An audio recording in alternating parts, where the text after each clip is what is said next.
만약 여러분이 외국에서 조용히 살고 있는 60대 한국인 이민자를 본다면 어떤 인상을 받으시겠습니까? 그저 말도 잘 못하고 가끔은 청소나 심부름만 하는 모습에 이민 와서도 별 볼 일 없이 사시나 보다라고 생각하실지도 모릅니다. 하지만요, 진짜 강한 사람은 큰 소리 치지 않습니다. 무술이란 몸이 아니라 마음이 먼저 단단해야 한다는 걸 그분은 조용히 증명해 보이셨습니다. 오늘 이야기의 주인공은 가족을 따라 캐나다로 이민 와서 잊힌 존재처럼 살아가던 한 아버지입니다. 언어도 문화도 가족의 시선조차 자신에게 등을 돌렸지만 그는 여전히 하루도 빠짐없이 혼자 도복을 펼쳤습니다. 그리고 마침내 그를 무시하던 모두가 그의 발 아래서 고개를 숙인 날, 누구보다 그의 손자가 가장 먼저 말했습니다. 할아버지, 진짜 멋져요. 지금부터 한 남자의 품격 있는 반전 이야기 함께 들어보시죠. 하늘은 맑았지만 마음은 그렇지 않았습니다. 캐나다 밴쿠버에 온 지 6개월. 아직도 저는 이곳의 공기에 적응하지 못했어요. 박기호, 64세 나이에 딸아이 따라 머나먼 이국 땅에 발을 디뎠죠. 한국에서는 제법 알아주는 태권도장 관장이었는데 이곳에선 그저 청소 아저씨일 뿐입니다. 아침 일찍 일어나 옷을 챙기는 저를 보며 딸 미나가 도장에 가느냐고 물었지만 그저 짧게 대답했어요. 라이언 사범이 오늘 새 매트를 깔 예정이라 일찍 가봐야 한다고 했습니다. 집을 나서며 손자 태민이에게 손을 흔들었으나 아이는 게임에 몰두한 채 대답도 없었죠. 한국말을 못 알아듣는 건지 아니면 할아버지라는 존재가 무색한 건지 가슴 한편이 아렸습니다. 도장으로 가는 버스 안에서 창밖을 바라보았어요. 풍경은 아름답지만 그 아름다움 속에서도 저는 외로움을 느꼈죠. 한국에서는 누군가에게 존경받는 사범이었는데 이곳에선 그저 지나가는 바람 같은 존재입니다. 도장에 도착하니 라이언이 벌써 학생들을 지도하고 있었어요. 30대 초반의 미국인 사범인 그는 태권도보다는 격투기에 가까운 것을 가르치고 있었습니다. 제 눈에는 기본기가 많이 부족해 보였지만 말할 위치가 아니었기에 조용히 청소도구를 들었죠. 라이언이 건방진 미소를 지으며 저를 향해 인사했습니다. 그의 눈빛에서는 어디까지나 저를 노인네로만 보는 시선이 느껴졌어요. 오늘은 뒤쪽 창고도 정리해달라며 먼지가 너무 쌓였다고 했습니다. 저는 그저 알겠다고 대답하고 빗자루를 들고 도장 한 켠으로 향했어요. 학생들의 발차기 소리, 기합 소리가 귀에 들어오는데 어색한 자세와 불완전한 동작이 눈에 거슬렸습니다. 30년 넘게 태권도를 가르쳐온 사람으로서 안타까운 마음이 들었지만 이곳은 제 도장이 아니었죠. 그저 조용히 내 일을 하는 게 최선이라 생각했어요. 점심시간 아이들이 모두 나가고 텅 빈 도장에서 홀로 품새를 연습했습니다. 태극 1장부터 8장까지 몸에 밴 동작들이 자연스럽게 흘러나왔어요. 이것만이 제가 이곳에서 제 정체성을 지키는 유일한 방법이었으니까요. 뒤에서 들려온 목소리에 깜짝 놀라 돌아보니 한 아이가 서 있었습니다. 라이언의 제자 중 한 명인 듯했어요. 아이는 제 품새가 대단하다며 감탄했고 저는 수줍게 그저 몸풀기일 뿐이라고 대답했습니다. 그러자 아이는 가르쳐 달라며 눈을 반짝였어요. 그 순간 라이언이 들어왔습니다. 아이에게 점심 먹으러 가라고 한 뒤 저를 향해 미소 지었지만 그 미소 뒤에 숨겨진 경계심을 느낄 수 있었어요. 만약 학생들을 가르치고 싶다면 먼저 말해달라며 이곳에는 방식이 있다고 했습니다. 저는 그저 고개만 끄덕였죠. 집에 돌아온 저녁, 식탁에 둘러앉아 있지만 마음은 여전히 도장에 남아 있었습니다. 사위 마이클은 일에 대한 이야기로 대화를 이끌고 딸 미나는 간간히 통역을 해주는데 제 마음은 자꾸만 그 아이의 눈빛으로 돌아갔어요. 제 품새를 보고 반짝였던 그 눈동자가 왠지 오랜만에 느껴본 인정받는 기분을 줬죠. 미나가 도장에서의 생활이 어떠냐고 물었을 때 그저 일하기 편하다는 짧은 대답만 했습니다. 실상을 말해봐야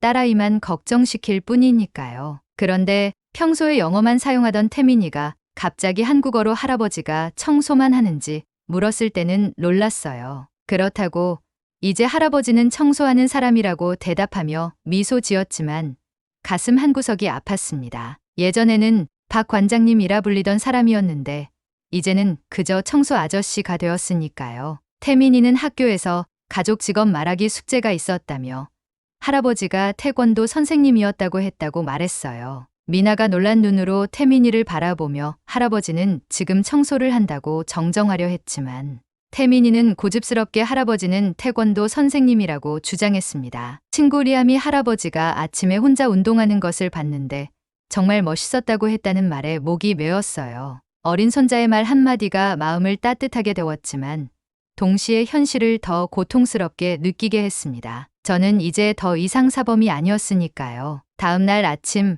평소보다 일찍 도장에 도착했습니다. 아무도 없는 시간, 텅 빈 도장에서 발차기 연습을 하는 것이 일과가 되었죠. 앞차기, 옆차기, 뒤차기, 60이 넘은 나이지만 몸은 여전히 기억하고 있었어요. 뻣뻣해진 관절이 아프기는 했지만 이것이 제가 아직 살아있다는 증거 같았습니다. 뒤에서 들려온 목소리에 돌아보니 라이언이 서 있었어요. 얼마나 오래 저를 지켜봤는지 모르겠지만 그의 표정에서 놀람을 읽을 수 있었습니다. 놀라게 해드렸다며 사과했지만 라이언의 시선이 달라졌다는 것을 느꼈어요. 그가 한국에서도 태권도를 했느냐고 물었을 때 그저 조금 했다고만 짧게 대답했습니다. 과거를 꺼내는 것이 불필요한 것처럼 느껴졌으니까요. 오전 수업이 시작되고 라이언은 아이들에게 발차기를 가르쳤어요. 하지만 많은 아이들이 균형을 잡지 못하고 비틀거렸습니다. 특히 한 여자아이는 계속해서 넘어지며 좌절감을 표시했어요.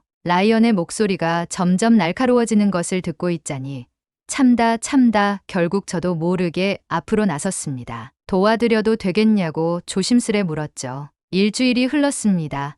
도장에서의 제 위치는 여전히 청소 아저씨였지만 아이들의 시선이 달라졌어요. 특히 제니라는 여자아이는 제가 지나갈 때마다 반갑게 인사를 건네고 가끔은 또 알려달라고 부탁하기도 했죠. 그럴 때마다 라이언의 날카로운 시선을 느꼈지만 아이의 순수한 눈빛을 외면할 수 없었습니다. 그날도 평소처럼 도장 바닥을 닦고 있었어요.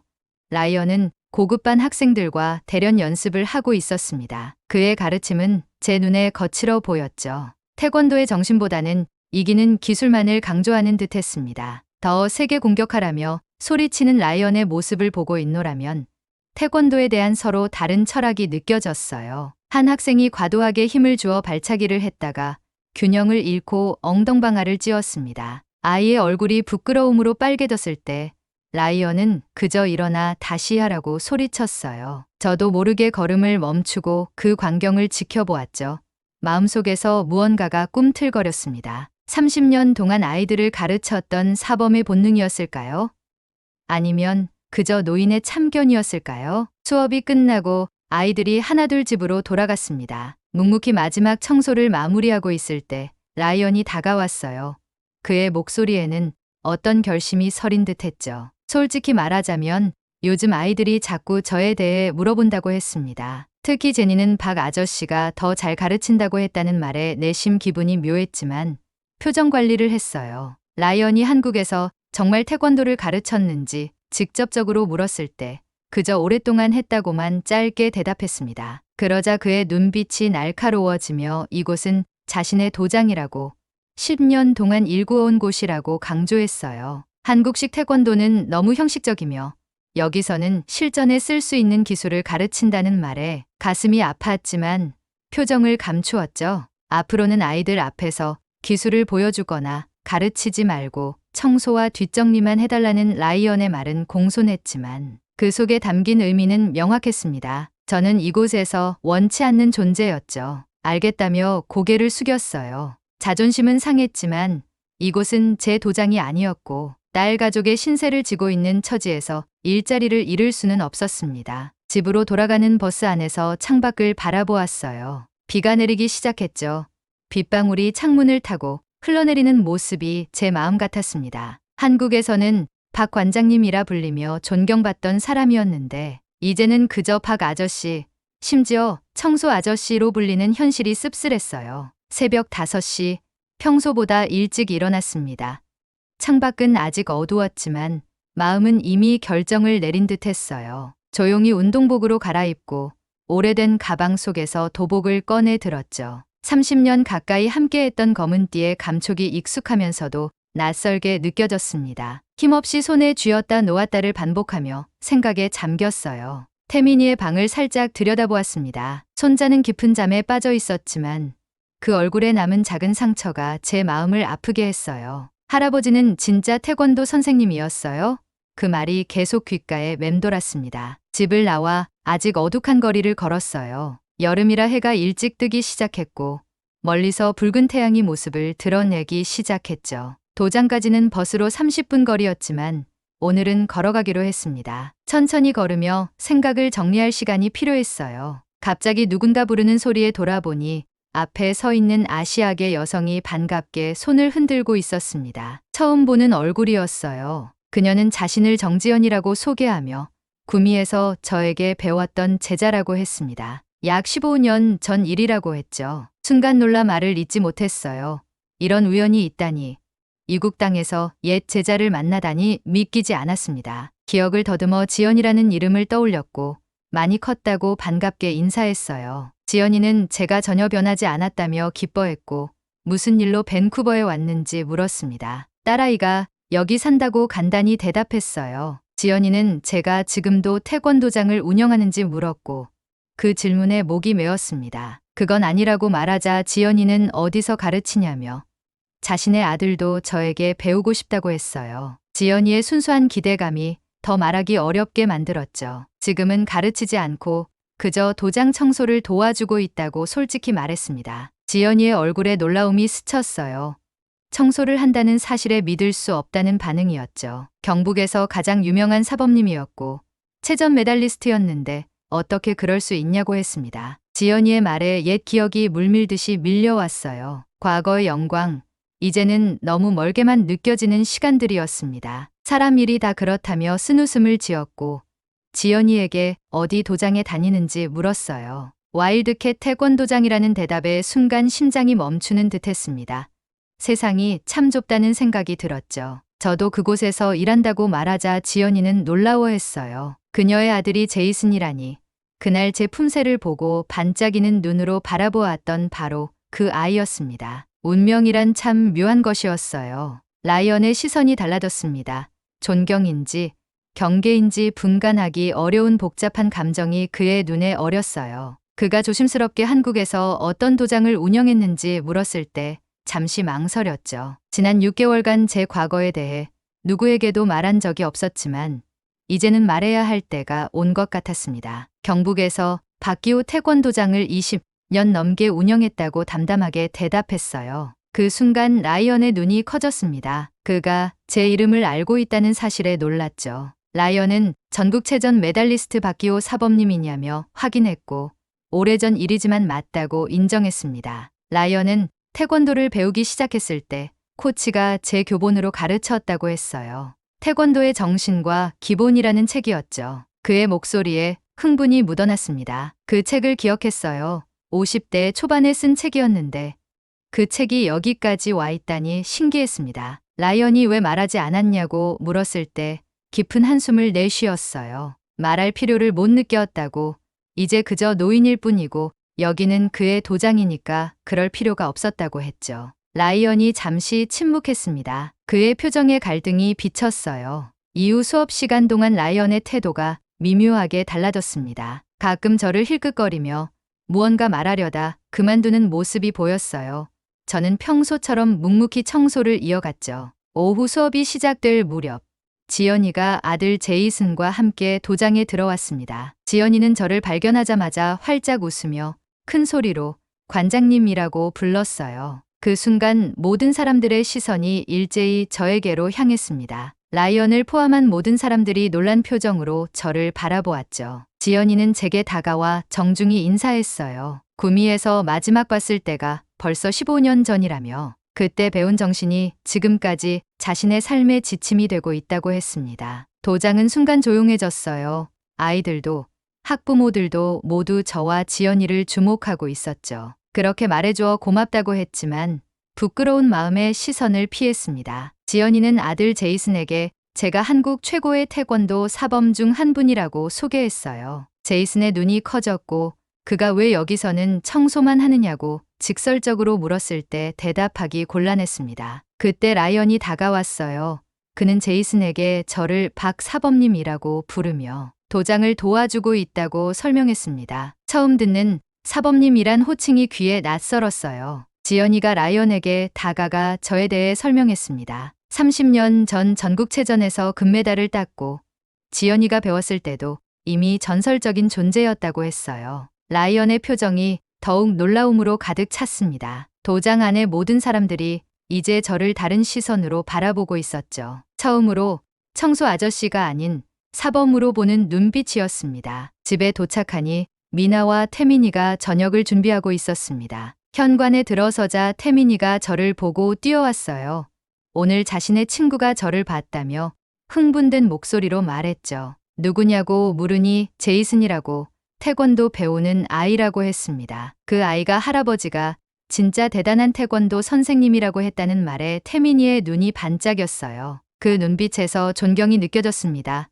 오랜만에 느껴보는 감정이었죠. 미나가 부엌에서 나와 무슨 일이냐고 물었습니다. 태민이 친구 어머니가 전화해서 제가 유명한 태권도 사범이었다고 했다는 말에 그저 오래전 일이라며 수줍게 대답했어요. 미나의 표정이 복잡해졌습니다.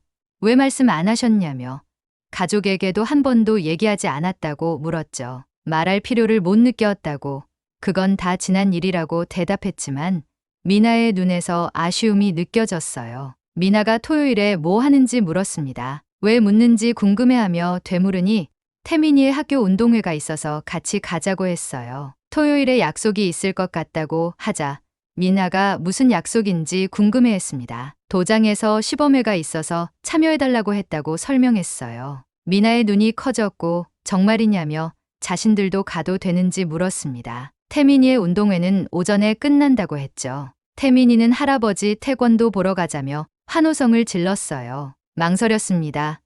시범회에 참여하겠다고 아직 확답을 주지 않았고 게다가 실수라도 하면 가족들 앞에서 창피할 수도 있었죠. 아직 확실하지 않다고 라이언 사범이 제안했을 뿐이라고 했어요. 미나는 꼭 해야 한다며 태민이도 할아버지의 진짜 모습을 봤으면 좋겠다고 진심 어린 목소리로 말했습니다. 그 말에 가슴이 뭉클해졌어요. 그날 밤 오랜만에 도복을 꺼내 입었습니다.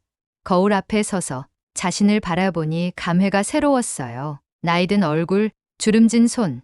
그러나 눈빛만은 여전히 똑같았습니다.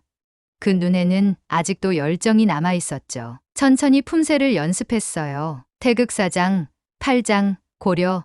처음엔 몸이 뻣뻣했지만 점차 몸이 기억해냈습니다. 땀이 흘렀지만 그것은 즐거운 고통이었어요. 오랜만에 느끼는 충만함이었죠. 다음 날 도장에 도착하자 라이언이 기다리고 있었습니다. 시범에 참여 여부를 물었고 그의 목소리에 기대감이 묻어났어요. 잠시 생각했죠. 이제는 더 이상 숨을 필요가 없다고 느꼈습니다. 하겠다고 대답했어요. 라이언의 얼굴에 안도의 표정이 스쳤습니다. 그는 그동안 많이 무례했던 것 같다며 진심으로 사과했어요. 그의 사과가 진심인지는 알 수 없었지만 일단 받아들이기로 했죠. 괜찮다고, 이해한다고 대답했습니다. 첫 동작부터 시간이 멈춘 듯 했습니다. 64년을 살아오며 쌓아온 경험과 수련이 한순간에 녹아들었어요. 천천히 그러나 힘있게 각 동작을 이어갔죠. 숨소리, 발을 디디는 소리만이 적막한 도장에 울려 퍼졌습니다. 관중들은 침묵했어요. 화려한 격파나 현란한 발차기를 기대했던 그들의 시선이 점차 집중되는 것을 느꼈습니다. 태극사장 품새의 마지막 동작을 마치고 서서히 바로 섰어요. 잠시 정적이 흐르더니 갑자기 박수 소리가 터져 나왔죠. 라이언이 감탄하며 마이크를 통해 이것이 진정한 태권도의 모습이라고 말했습니다. 완벽한 자세와 호흡, 집중력, 이런 기본이 있어야 진정한 무도인이 될 수 있다고 했어요. 관중석에서 태민이가 자리에서 일어나 할아버지가 최고라고 소리쳤습니다. 그 순간 가슴이 뜨거워졌어요. 여기까지만 해도 충분했지만 라이언이 다가와 마이크를 들고 질문했습니다. 이런 전통적인 품새가 실전에서도 효과가 있는지, 현대 격투기와 비교해서 어떠냐고 물었어요. 그의 질문에 도장 안에 다시 긴장감이 감돌았죠. 라이언의 눈빛에는 존경과 함께 어딘가 도전적인 기색이 있었습니다. 정중히 물었지만 그 아래 깔린 의미를 읽을 수 있었어요. 심호흡을 하고 태권도는 단순한 기술이 아니라 몸과 마음의 수련법이라고 설명했습니다. 하지만 실전이라는 질문에 답하려면 시범이 필요할 것 같다고 덧붙였어요. 라이언이 놀란 듯 보였죠. 아마 이런 반응을 예상하지 못했던 모양이었습니다. 그가 시범이 무엇인지 물었을 때 간단한 시범을 보여주겠다며 도와달라고 했어요. 라이언은 잠시 망설이더니 고개를 끄덕였습니다. 그가 도장 중앙으로 나왔어요. 젊고 강건한 그의 모습과 나이 든 저의 대비가 선명했습니다. 어떤 시범을 원하냐고 물었을 때 그에게 자유롭게 공격해보라고 했어요. 제가 방어하겠다고 말했죠. 관중들 사이에서 술렁임이 일었습니다. 미나가 걱정스러운 표정으로 저를 바라보았어요. 하지만 저는 확신이 있었죠. 라이언이 기본 자세를 취했습니다. 그의 눈에서 혼란이 읽혔어요. 60 넘은 노인을 공격해야 한다는 부담감이 느껴졌습니다. 주저하지 말고 진심으로 해보라고 격려했어요. 라이언이 깊게 숨을 들이마시고 발차기를 시도했습니다. 빠른 동작이었지만 제 눈에는 모든 것이 느리게 보였어요. 오랜 경험이 만들어낸 직관이었죠. 그의 발이 다가오는 순간 자연스럽게 몸을 틀어 피하고 앞차기로 그의 균형을 무너뜨렸습니다. 라이언이 중심을 잃고 비틀거렸어요. 놀란 표정이었죠. 하지만 곧 표정을 추스르고 다시 공격해왔습니다. 이번에는 연속 공격이었어요. 발차기, 주먹, 다시 발차기. 모든 공격을 최소한의 움직임으로 피했습니다. 타이밍과 간격, 그리고 무엇보다 호흡의 조절이 중요했어요. 라이언의 마지막 공격을 피한 후 단 한 번의 정권 동작으로 그를 가볍게 밀었습니다. 그것만으로도 라이언은 균형을 완전히 잃고 매트 위에 넘어졌어요. 시범회 이후 한 달이 흘렀습니다. 도장의 풍경이 완전히 달라졌어요. 이제 저는 더 이상 청소 아저씨가 아닌 박 사범님으로 불렸죠. 라이언이 제안한 대로 일주일에 2번 특별 수업을 맡게 되었습니다. 전통 태권도의 정신과 기본이라는 주제로요. 아침 일찍 도장에 도착했어요. 이제는 더 이상 혼자 몰래 품새를 연습하지 않았습니다. 라이언과 함께 도장을 열고 아침 수련을 공유했어요. 처음에 라이언은 적응하기 어려워했지만 점차 태권도의 기본에 다시 눈을 뜨기 시작했죠. 호흡이 이렇게 중요한지 몰랐다며 미국에서 배울 때는 속도와 힘만 강조했다고 고백했습니다. 태권도는 총체적인 수련법이라고 몸과 마음, 그리고 정신이 하나가 되어야 한다고 차분히 설명했어요. 도장 문이 열리고 아이들이 하나둘 들어왔습니다. 제이슨, 제니, 그리고 태민이도 있었어요. 태민이는 이제 제 도장의 정식 학생이 되었죠. 미나와 마이클은 처음에 태민이가 다른 운동을 했으면 했지만 태민이의 고집을 꺾지 못했습니다. 오늘은 뭐 배우냐는 태민이의 반짝이는 눈에서 기대감을 느꼈어요. 미소를 지으며 오늘은 태권도의 가장 기본적인 자세를 배울 거라고, 기본이 단단해야 큰 나무가 될 수 있다고 설명했습니다. 아이들을 일렬로 세웠어요. 오늘은 처음으로 라이언의 학생들과 제 수업을 함께 진행하는 날이었습니다. 라이언도 옆에서 학생들과 함께 서서 수업을 들었어요. 태권도는 몸만 강하게 하는 것이 아니라고 천천히 말을 시작했죠. 몸보다 마음이 먼저 자라야 하고, 자세를 바르게 하고, 호흡을 깊게 하고, 마음을 맑게 하는 것이 태권도의 시작이라고 설명했습니다. 아이들의 눈빛이 진지해졌어요. 심지어 평소에 장난기 많던 아이들도 경청했습니다. 먼저 기본 자세부터 시작하겠다고 하며 발을 어깨 너비로 벌리고 허리를 곧게 펴라고 지도했어요. 천천히 아이들의 자세를 하나하나 교정해 주었습니다. 태민이의 자세를 바로잡아주다 문득 그의 눈과 마주쳤어요. 태민이의 눈에는 진지함과 자부심이 가득했습니다. 잘하고 있냐고 조용히 물어보는 손자에게 따뜻하게 대답했어요. 아주 잘하고 있다고요. 수업이 끝나고 아이들이 하나둘 떠났습니다.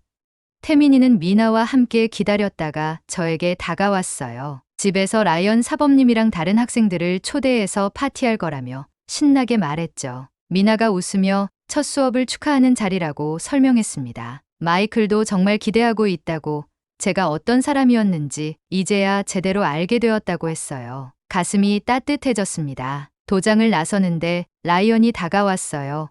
그의 표정은 예전과 달리 진심 어린 존경심이 담겨 있었습니다. 오늘 수업에 감사하다며 자신도 많이 배웠다고 정중히 인사했어요. 실은 그동안 태권도의 본질을 놓치고 있었던 것 같다고, 단순히 기술만 가르쳤지 정신은 간과했다고 고백했죠. 괜찮다고, 우리 모두 배우는 중이라고 미소 지으며 대답했습니다. 앞으로도 지도를 부탁한다며 자신이 가르치는 방식도 많이 바꾸고 싶다고 라이언의 눈빛에 진심이 담겨 있었어요. 이제 더 이상 도복을 벗은 사범이 아니었습니다.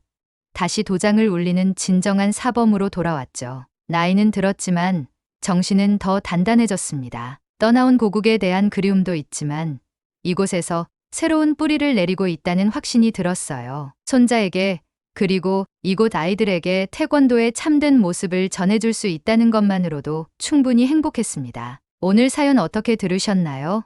오늘 사연이 재미있으셨다면 구독과 좋아요, 알림 설정 부탁드리고요. 끝까지 시청해주신 모든 분들 고맙습니다. 더 좋은 영상으로 찾아뵐게요. 지금까지 TV 감동 스토리였습니다.